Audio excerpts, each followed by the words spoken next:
Let's look ahead to Tuesday, the first big stream day of the week. Only 4 games on. Let's look at the injuries. Let's look at players that we're streaming. It's all coming up. Thank you to Michael Bolton.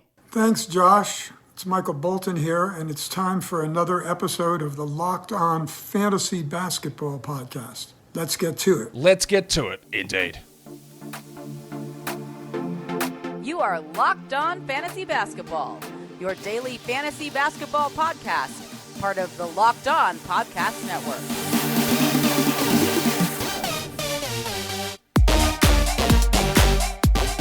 Hello and welcome to the Locked On Fantasy Basketball Podcast, brought to you by Basketball Monster. My name is Josh Lloyd, and the girl's happy.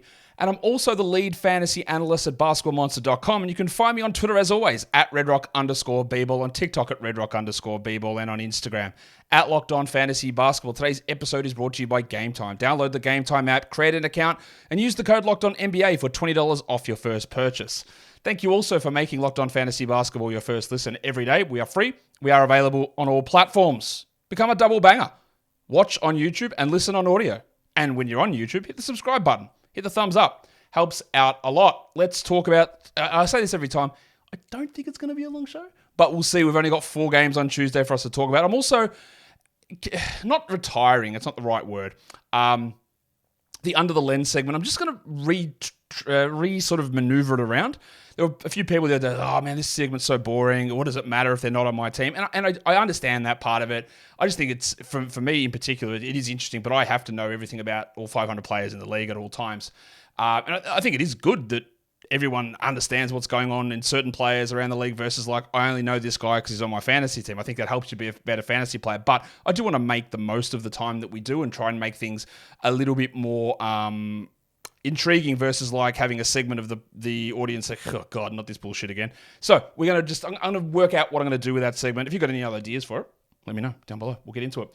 All right. So we are, as I said, talking about the daily look ahead here for Tuesday with the 4 games on in the NBA. Let's do a quick check-in on what we've got injury-wise going on here. Luke Kornet is going to be out for the Boston Celtics. Gary Payton and Draymond Green are going to be out for the Golden State Warriors. We just got an update on Bradley Beal. Now, I did the injury show earlier on today. The Suns have announced that he's going to miss at least the next 2 weeks and reevaluated at the start of January. We had his return date around the 10th or 11th of January anyway, so that's about right. That's about the right time, I think, for Beal. So Phoenix is following in my footsteps or following my lead in terms of giving us an injury timetable. Charlotte, any chance of you guys giving us any information? No, of course not, because you're trash. And you'll remain trash forever until you change things. Okay, cool. Got that out of the way.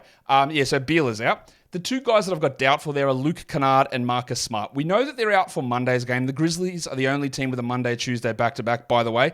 The only team with a Tuesday-Wednesday back-to-back are the Boston Celtics. There are 10 games on Wednesday. Al Horford probably sits on Wednesday. There is a chance he sits on Tuesday, which opens up stuff for Neemias Queta, Slam and Sammy Hauser, and maybe a Lamar Stevens if Horford sits on Tuesday. Just remember that part of it.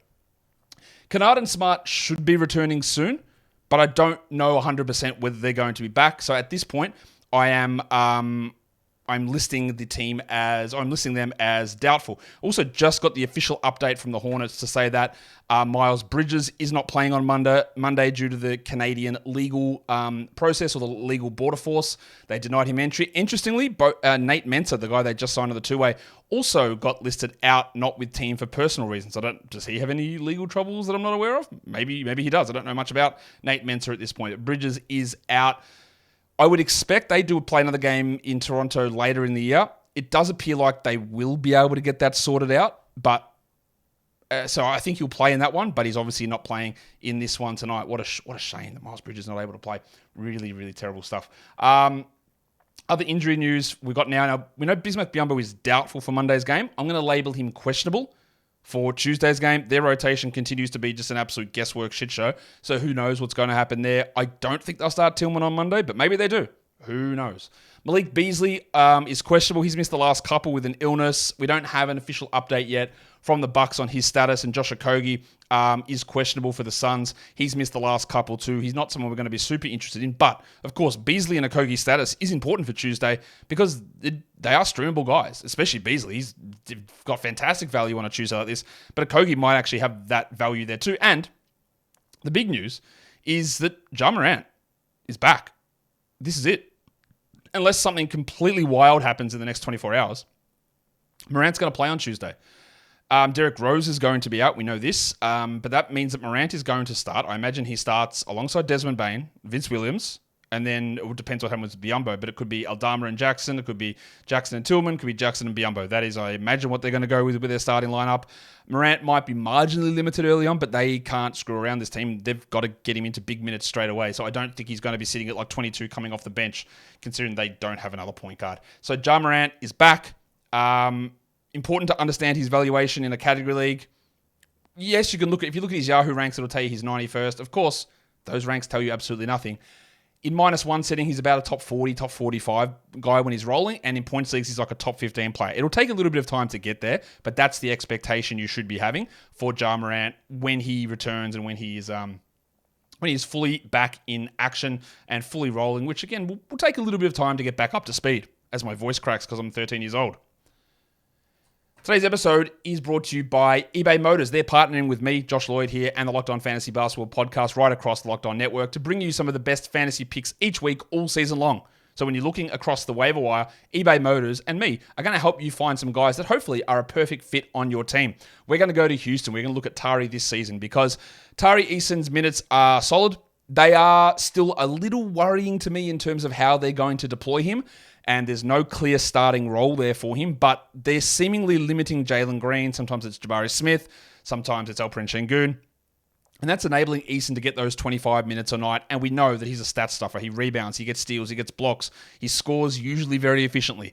It's all about the role in the minutes, and at the moment, Ime Udoka is trusting him with that role and with those minutes, and he needs to be rostered, even though that might not be the case all season, and it might be just a little short-term fad that Udoka is running on that rotation. So Eason is the guy that we want to have a look at. Is he going to win you a fantasy championship? Well, he's going to win you some matchups, I know that. So go and grab him, much like with eBay Motors. About getting a championship team and getting a winning team is about finding the perfect fit, and that is the same with your vehicle. With over 122 million parts for your number one ride or die, you can make sure that your ride stays running smoothly. Brake kits, LED headlights, roof rack bumpers, whatever it is that your baby needs, eBay Motors has it. And with eBay Guaranteed Fit, it's guaranteed to fit your ride first time, every time, or your money back. Plus, at these prices on eBay Motors, you are burning rubber, not cash. So keep your ride or die alive at ebaymotors.com. eBay Guaranteed Fit, only available to US customers, eligible items only, and exclusions apply.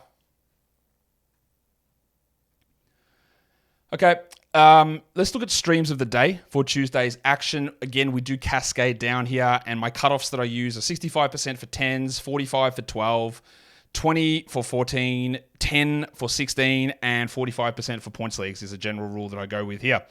I'm looking at a 10-team stream of Grayson Allen again. They only have 2 games this week, but it does not matter because they are on low-volume days, and then they play again on Monday on Christmas on a low-volume day, and Bradley Beal is out. So Grayson Allen is a sensational guy to have at the moment and to stream through this week, but just also to hold. Bradley Beal is out until January, at least. And the Suns are going to be a team that does play on quite a lot of the low-volume days. So Allen looks good. Don't worry about the 2 games this week. His 2-game schedule this week is better than over half of the league. 12 team is Brandin Podziemski. He just shouldn't be sitting on any waiver wires, but he is. He's 60% available. I don't know whether he holds long-term, but he's just good. Like, he's just someone who knows how to play. I don't think he's got really a shot of being like a former Santa Clara alum in Jalen Williams and being like a top 40 guy down the stretch. That Warriors team probably doesn't allow him to do that, but I couldn't rule it out. He's got an unbelievably diverse and well-rounded fantasy game. He just needs to be rostered, but if he's not, just go and add him in 12s now and see what happens. 14 team, it is probably Malachi Branham, a starter playing 30 minutes with 7-8 assist upside. Doesn't always get it, but 7-8 assist upside is always very, very useful in a league that deep. And then for 16 teamers, it's probably Drew Eubanks. Maybe you get 6 points, 4 rebounds, 2 blocks. Cool. 16 team league, not many guys available, 4 games on. Eubanks is the backup center, and if Nurkic is injured or in foul trouble, minutes push up and he becomes a much better option. For points leagues, again, we're looking at 45% below a rostered. Podziemski and Yahoo and Podziemski and ESPN is the guy that we're looking at to stream there. He's just continually being the poster child for waiver wire and stream options at the moment until he hits that 50% mark, which he's not there yet. So we're still good to talk about Pods as an interesting ad. In terms of the 4 games, what's on my radar? First game, Memphis and the Pelicans. Well, of course, it is Ja Morant. We just want to see, how he looks in his first game back. We want to see how they manage him in terms of minutes. And we want to see the trickle-down effect. What does the usage mean for Bane? What does the assist rate look for Bane? How does it mean for Jaren Jackson? Last season, they just played everyone 32 minutes a night. Bane and Jackson are playing like 36 at the moment. The usage is up, and they're playing really well, especially at the moment for Jaren.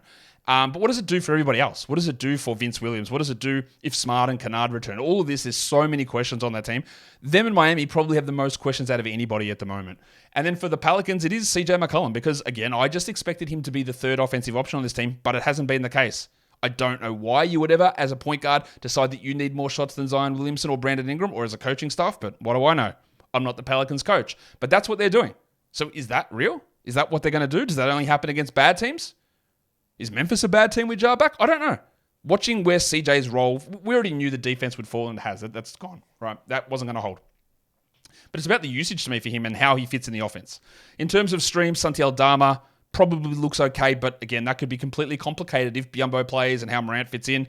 And then for the Pelicans, it's either Alvarado or a Dyson Daniels as that stream guy. Of course, if Herb Jones or Trey Murphy are on your wire, they are very clearly better. But in majority of cases, they're not going to be sitting out there just fluffing around on your waiver wire. The next game is the San Antonio Spurs and the Milwaukee Bucks. We want to watch, or what I want to watch, what's on my radar for the Spurs is Zach Collins. Get that garbage out of here! Yeah. Now, sometimes this is it's not a hard thing. Because look, what am I doing? Like, I'm doing this show, right? It's not that hard, but it is. Because I realize that I put out shows and not everyone's going to listen to every show. And if you are a double banger. Congratulations to the DB squad. But I will say things like I've been saying that Zach Collins is a drop, I reckon, 10 times over the last week. Yeah. I've said it a lot. My reasoning has always been out there. But then like yesterday, someone commented on the waiver wire show, man, you didn't even talk a single second about Zach Collins. What do we do with him? And that makes it... So I apologize for that. Like, yes, he's a drop. So mainly I wanted to mention it here because, again, to see if that bloke catches this show and he's a drop. But it's hard for me, like, how often do I repeat that Zach Collins is a drop? Do I do it every single show and every single time we talk about it? Because I don't want to be too repetitive to everyone or even to myself, but even to understand, like, at some point, it's just like, well, we accept that. But I also do get it that sometimes it's like the people still asking, hey, man, where are the sound bites? Okay. We're 370 shows into this season, I think, and we're not 320, I think, since draft day. And I've mentioned a lot, but yeah, people can't catch everything. So sometimes I do apologize if there's something you think I haven't covered. I almost definitely have. It just probably isn't in the show that you're watching at that time. So anyway, Zach Collins, yeah, we drop him. The only reason we wouldn't is if we watch him in this game and then they start going back to the Zach Collins and Victor Wembanyama together combination. Maybe they do. It's against Giannis and Brook Lopez. I don't think so, though. And holding on to a backup, hoping that the guy in front of him gets injured, yeah, is not a great idea. Also, yesterday, speaking of the Spurs and Wembanyama, a little bit of extra time here. I put out a little short yesterday. I talked about it on the recap show about Wembanyama in Dynasty League. I said, look, surely he's the number one pick. And a lot of people pushed back, but nah, I'll take Luka over him. Okay. I'll take Jokic still. Someone said they'd take Embiid. Embiid's 30. That's a crazy pick in a Dynasty League. Someone said they'd take Donovan Mitchell over him. And I went, you've got to be trolling. There's absolutely no way. I can understand a Shea. I can understand Halliburton. Like, Halliburton's 23. Shea's like 25 or 26. Someone said, would you take Chet over him? I love Chet, but no, I wouldn't. Wouldn't take Chet over Wembanyama in a Dynasty League. Jokic is 29 already. This is like 9 years difference between the two. And honestly, I think Wembanyama is going to be a top 7 player next season. So I would definitely take him at number 1.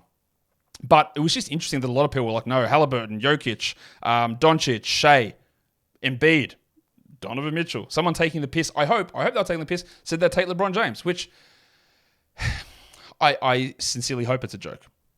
But you never know. But all that, again, tells me is that if some people are in Dynasty Leagues, that maybe they're not properly, according to me, evaluating Victor Wembanyama. Someone said, I wouldn't take him. He's too brittle.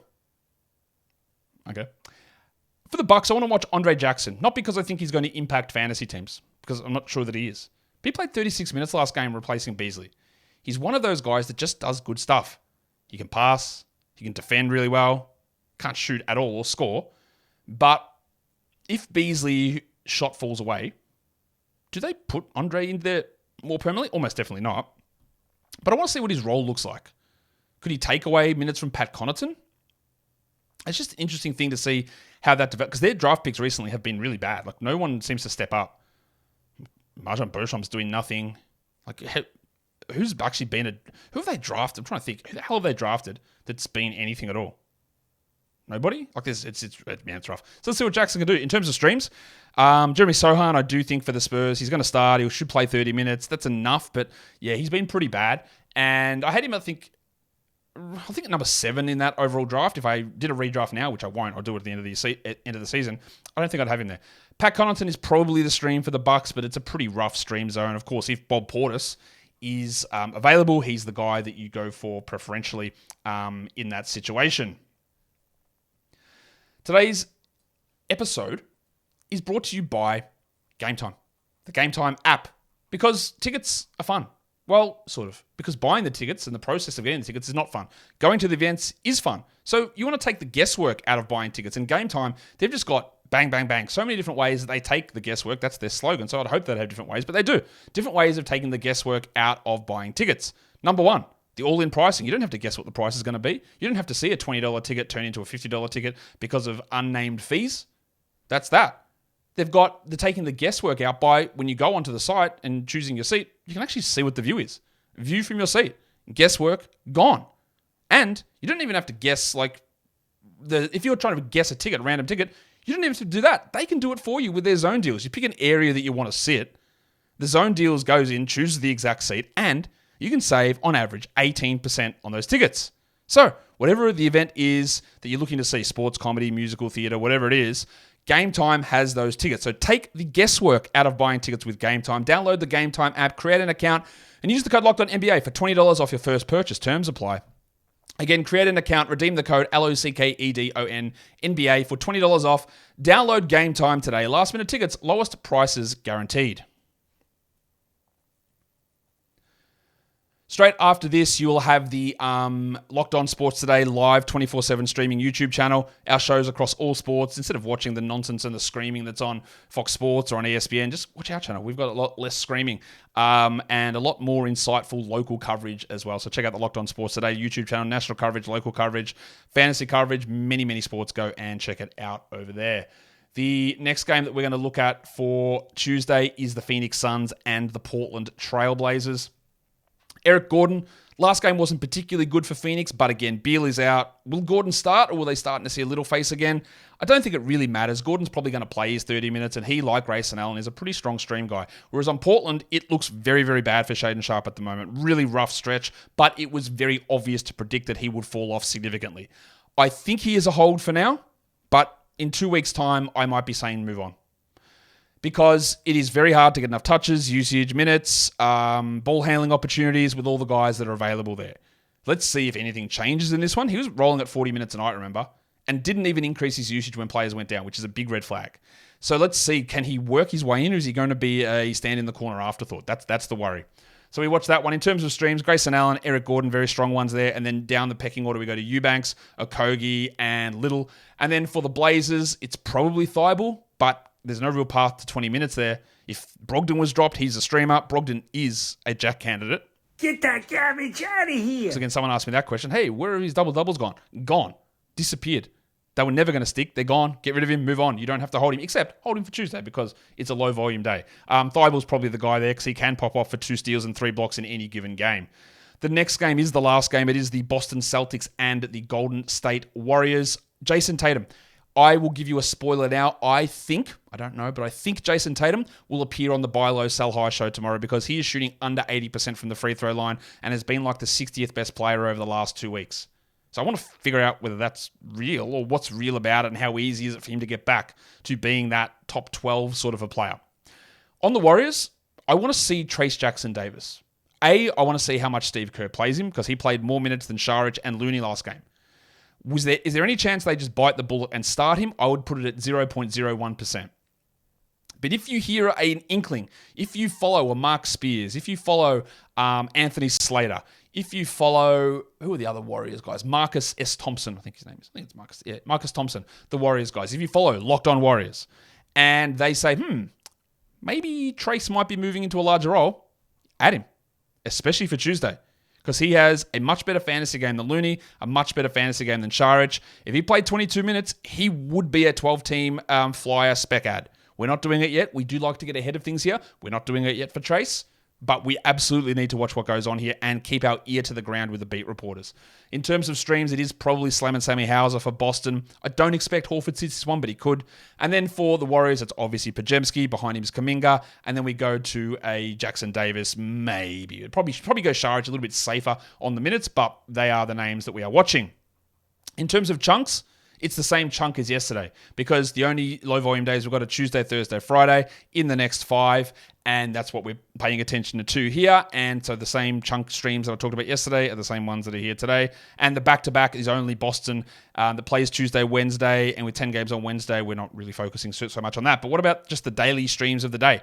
For 10-team formats, Grayson Allen at the top of the list, Brandin Podziemski. All these guys basically are going to be available in 12s as well. Grayson Allen, Brandin Podziemski, Eric Gordon, Leaky Beasley, if he was dropped. I don't know that he's going to play, but if he was dropped, he's definitely worth a stream. Al Horford sits at 50%. You add him and then you drop him for Wednesday. And then Jeremy Sohan comes in down the bottom of that list. For 12s, look at all those first 6 and then move on to this next group. Malachi Branham. These are all 40% or below rostered.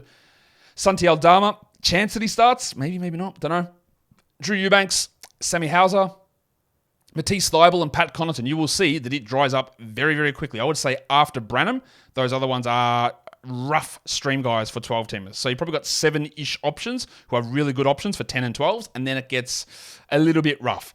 For deeper leagues, we've got all those 12 that we already talked about. Then we move into the Jose Alvarados, Josh Okogie if he plays, Tamani Kamara, who doesn't have 30-minute upside anymore, Nasir Littleface, who could start and play 26-27, Dyson Daniels, who's getting like 17, 18 minutes, and the other one there is Vince Williams Jr.